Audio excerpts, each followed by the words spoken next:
91b Tzadik Aleph on the base. And we are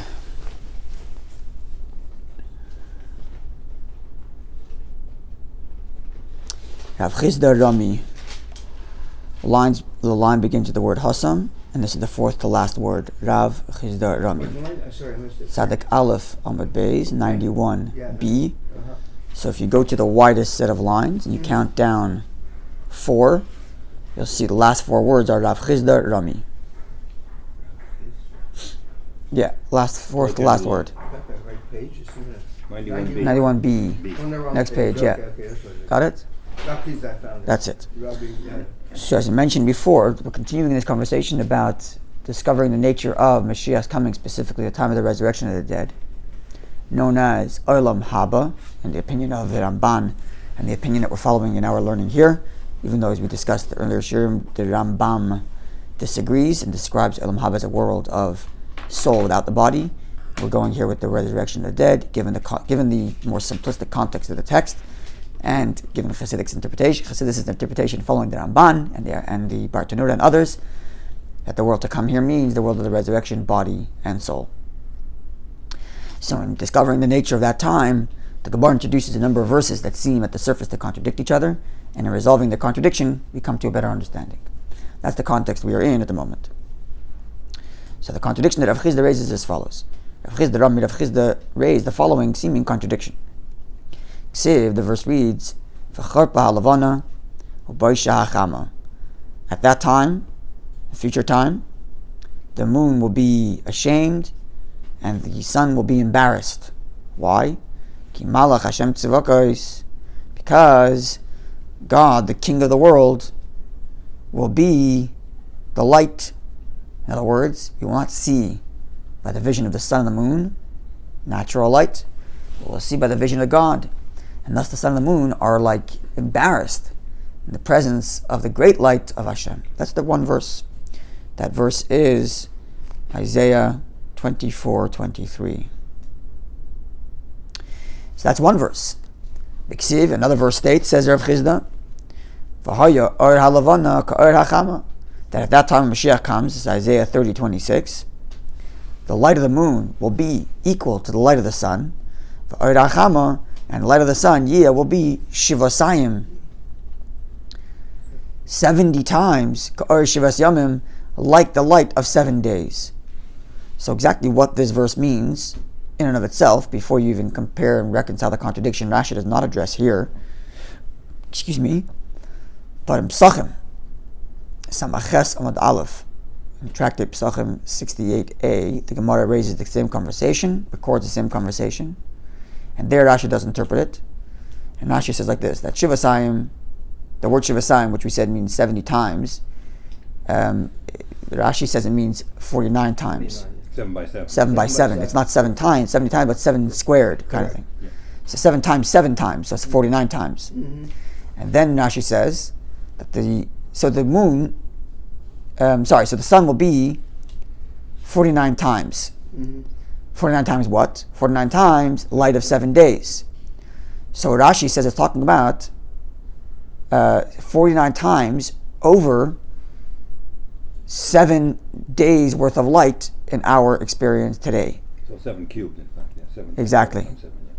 Coming to the number, Rashi says, so it's 7 times 7, that's Shivasayim, that's 49.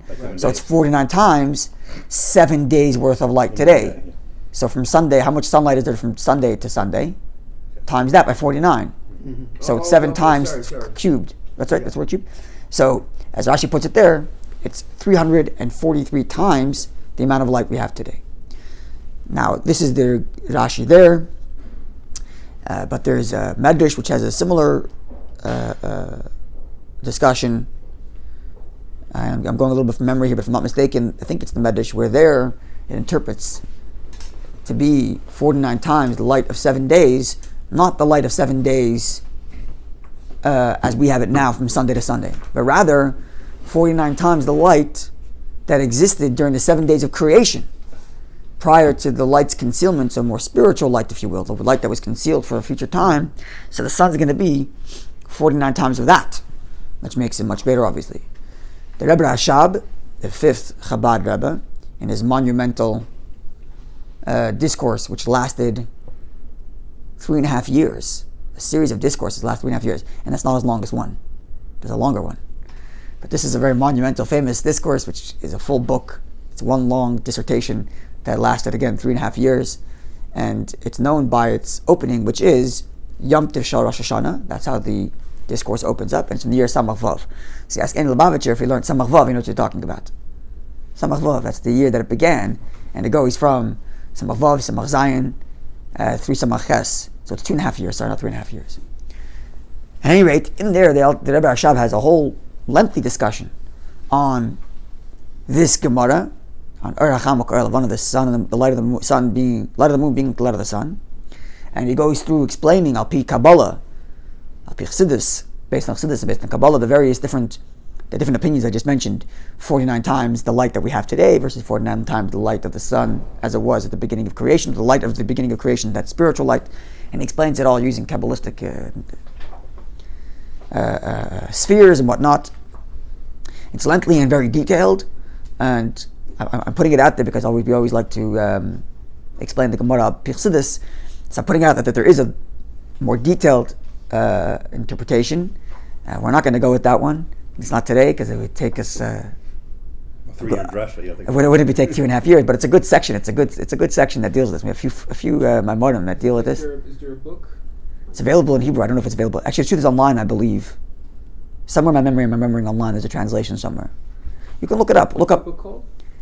Google Samach Vav. Oh, okay, Type it in English. Samach, like SAMEACH, Vav, VAV. And I believe you'll find classes for sure on it, or maybe even a translation. I don't know. At any rate, we're going to leave that out for now, all the details, but we're going to suggest in a moment when we're done with this Gemara discussion, perhaps a more simplistic, Hasidic-esque, border midrashic interpretation of this Gemara. So let's finish the Gemara. At the moment, now the Gemara raises the contradiction. What's the contradiction? One verse says that the light we're going to live by is the light of Hashem, and thus the sun and the moon is going to be embarrassed and shamed. And the other verse states that the sun and the moon will still be around and effective, only that the moon will be like the sun, and the sun is going to be 70 cubed of whatever light it is, of the light of 7 days today. Let's go with Rashi's interpretation of Psachim. Which means the sun and the moon will still be around. So it's a contradiction. Is it sun and the moon still around but heightened in their power? Or sun and the moon are embarrassed because they're not providing any light anymore? It's Hashem providing the light. So says the Gemara, like this is the contradiction that Rav Chisda raised. Says the Gemara, like Kasha, there's no contradiction.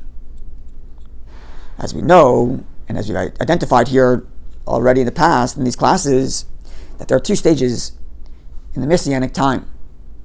One is known as the actual Messianic time. This is the Messianic time. The Messianic time, as we explained before, is the perfected state of our world. This is a pretty common view, especially in the light of Chassidus, but this is pretty common nonetheless. Especially in Rambam's view, it's also quite clear from Rambam's view that that's the case. That Yemoseh Mashiach is a time when our world is perfected. That's the first stage. And then Khan, so when the verse says that the sun and the moon will still be around, but they're going to be amplified, that's talking about the first stage, Yemoseh Mashiach, the time of Mashiach's coming. And Khan, here, when the verse says that we're going to live by the light of Hashem, not the light of the sun and the moon, and the sun and the moon will be embarrassed because it'll be ineffective, that's referring to Olam Haba, the world to come. And as we began this class, the world to come, at least for the way we're learning here, refers to the world of the resurrection post-Messianic age. So during the Messianic age, our world is perfected, and the sun and the moon are amplified. Moon like the sun, and the sun 70 cubed our light. But the world of the resurrection, post-Messianic time, that's when we're going to live by the light of Hashem, and the sun and the moon will be embarrassed, so to speak. Okay. Now the Gemara raises the following question. Well, Shmuel, now according to Shmuel, the Amar which stated, this is the first time we're being introduced to Shmuel's opinion. Shmuel's opinion is going to be further elaborated on in the Gemara later. Sorry? Yeah. And it's interesting, it would seem that the Rambam paskins like Shmuel anyway. And there are even those who try to reconcile Shmuel's view with others, and perhaps we'll discuss that more when we get to more elaboration on Shmuel's view in later Gemara. But Shmuel says as follows. Shmuel, the Amar Shmuel, which states, that there is no distinction between our world and the world of the Messianic age.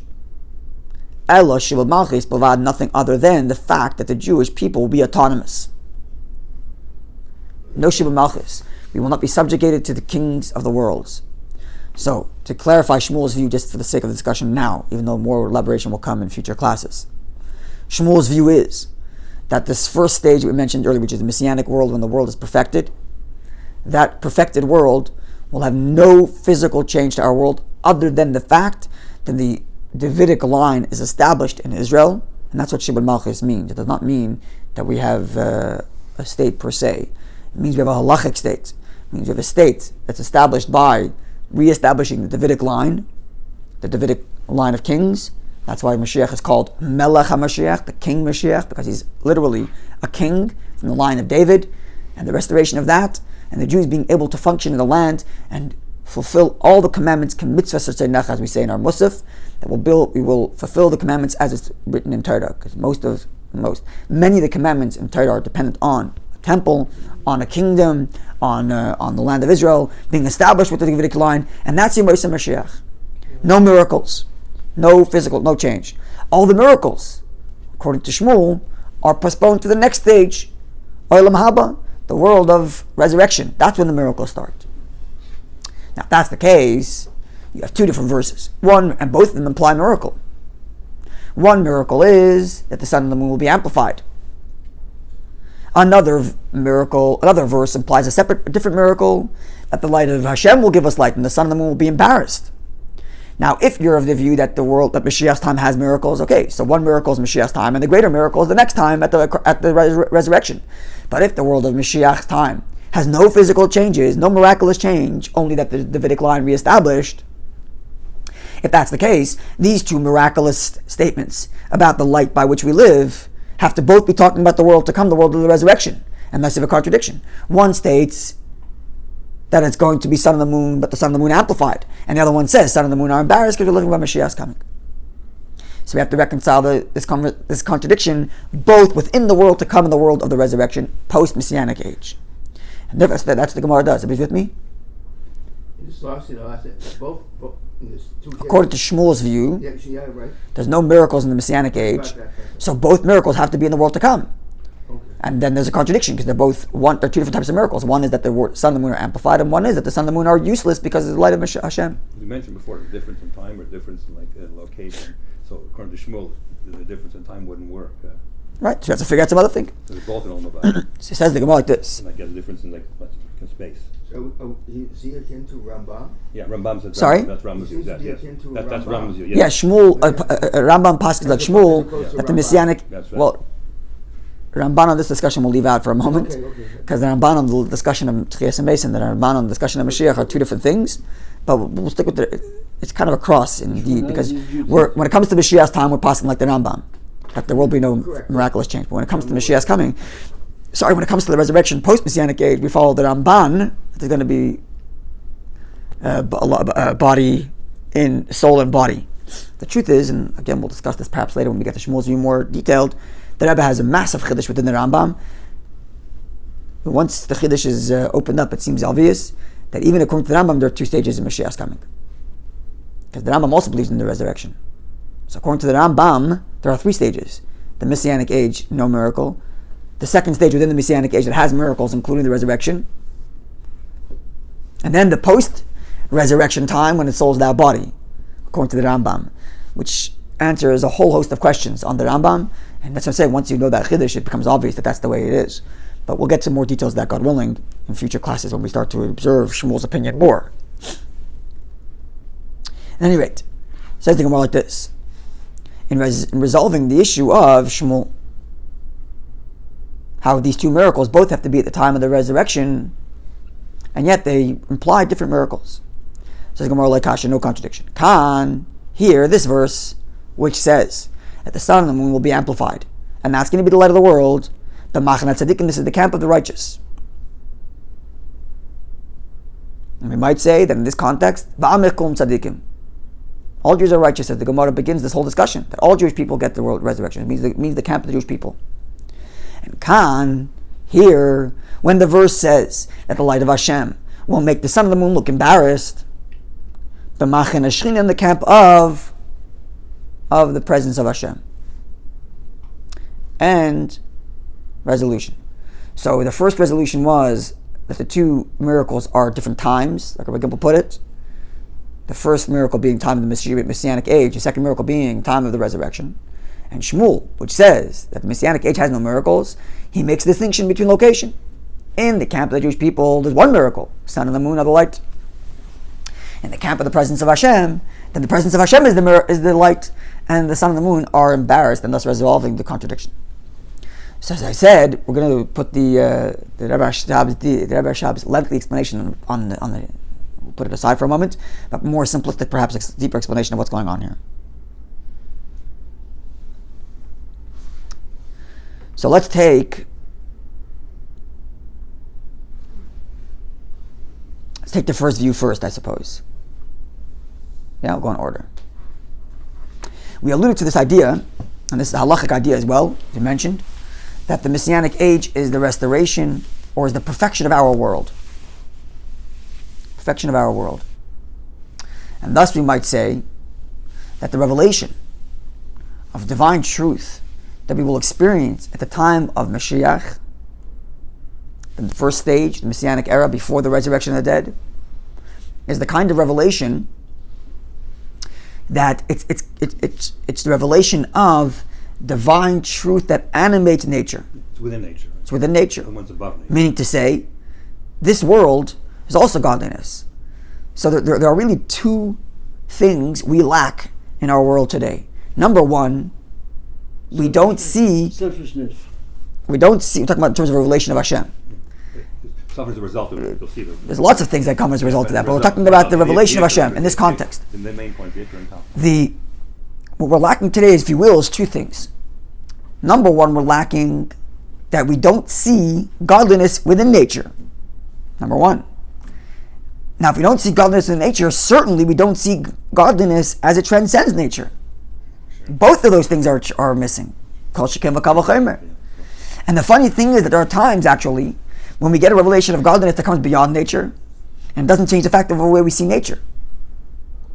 A person can experience a miracle, minor or major, and feel intuitively that this is divine intervention, and yet it doesn't mean that tomorrow morning when he goes to his business, he has the faith that his business is only making money because Hashem provided it. That's this week's Parsha and next week's Parsha. So even with the miracle, in other words, the point I'm making here is that you need both of these things.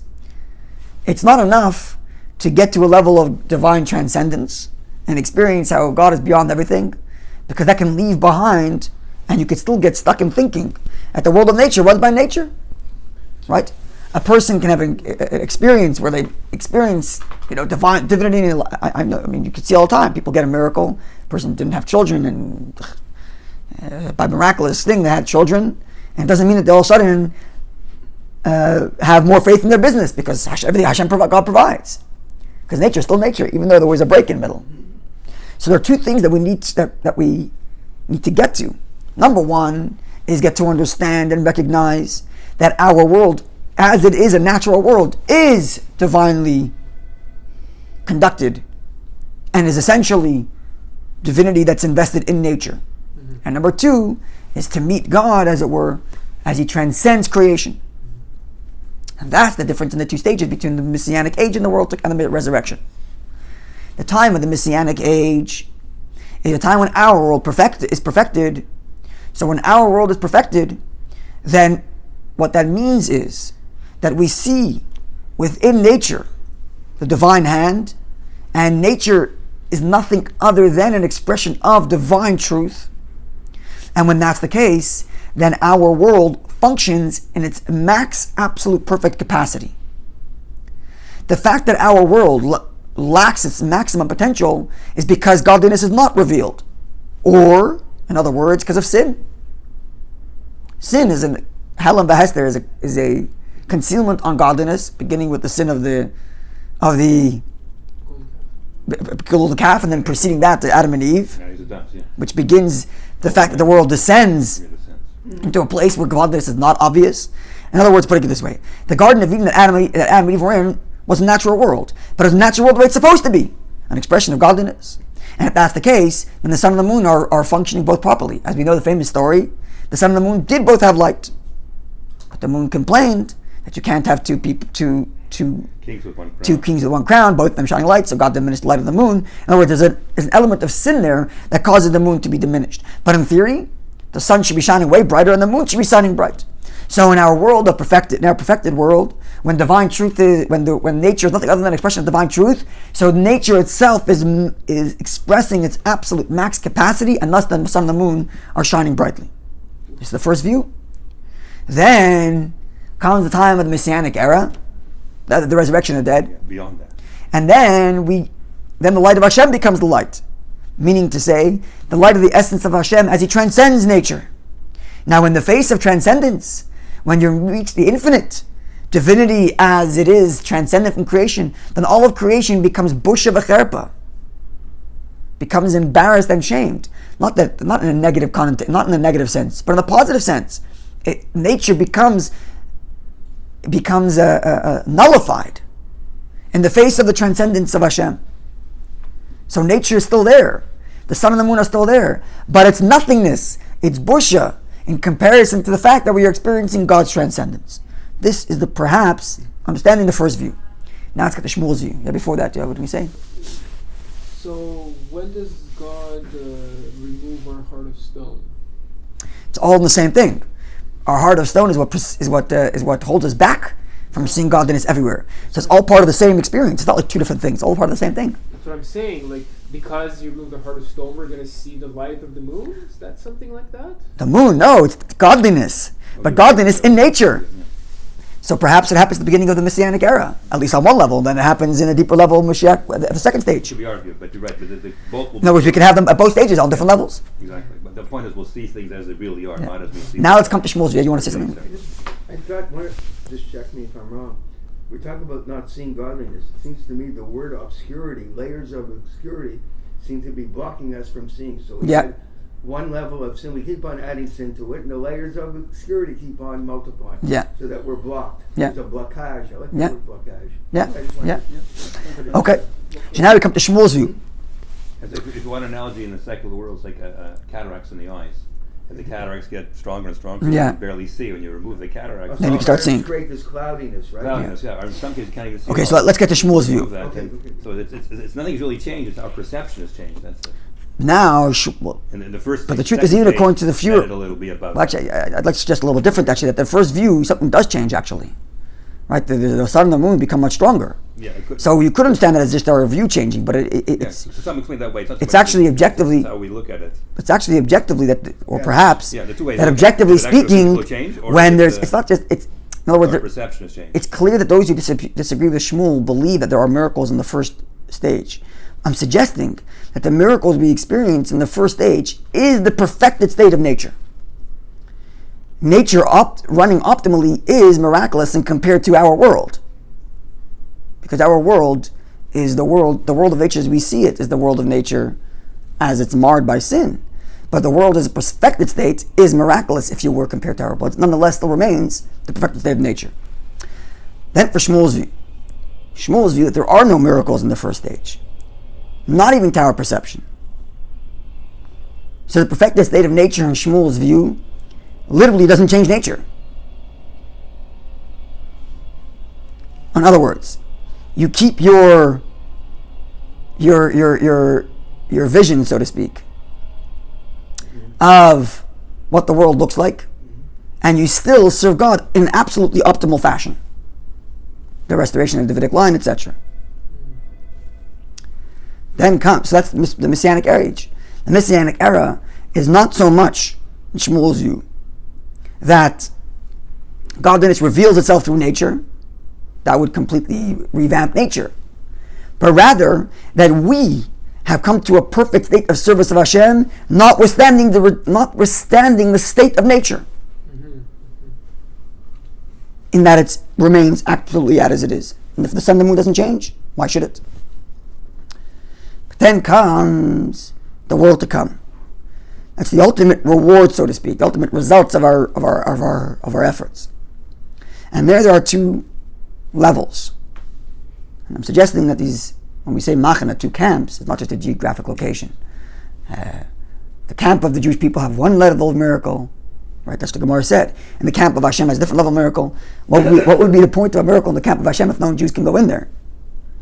So perhaps it means two levels, not two locations. And what are the two levels? So Chassidus explains that there are two types of reward, or two types of reactions from above.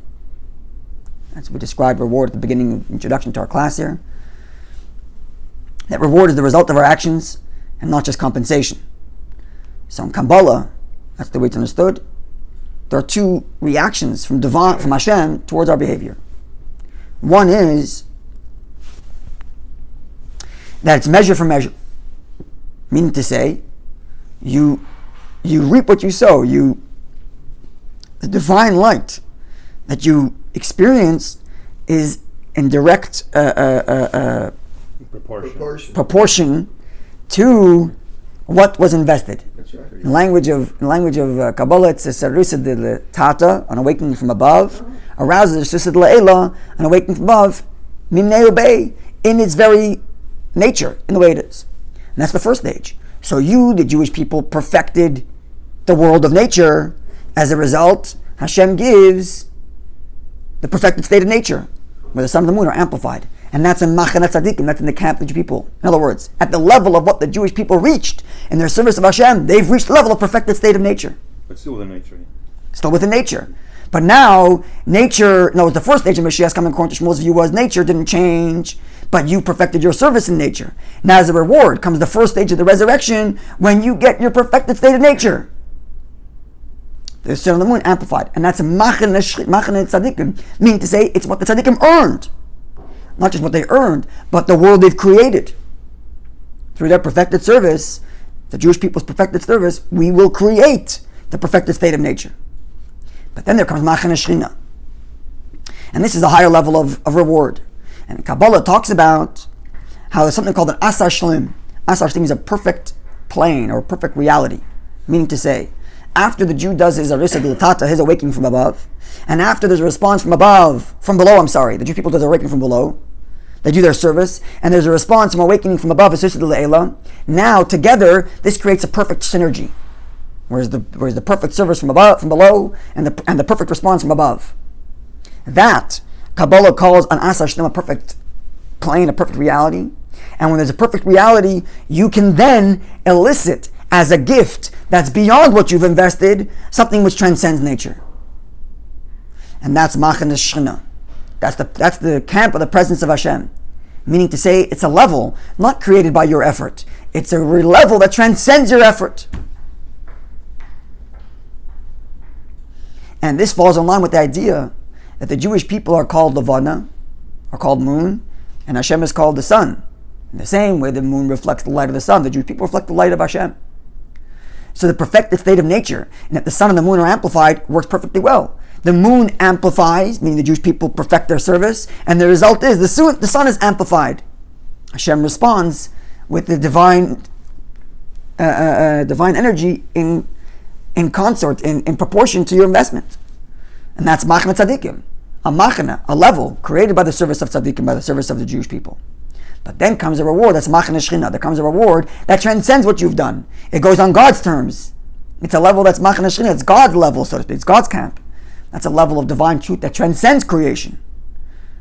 And the Jewish people also enjoy that, but at a whole new level. And it cannot be called their level because they didn't earn that. It's a level of, it's the Jewish people enjoying divine light that's beyond anything they can possibly have reached, and therefore it's not Machaneh Tzadikim, the camp of the Tzadikim, but Machaneh Shechina, the camp of Hashem, because that level is not in proportion to what they've done, but completely transcends what they've done, and therefore called on God's name, so as it were.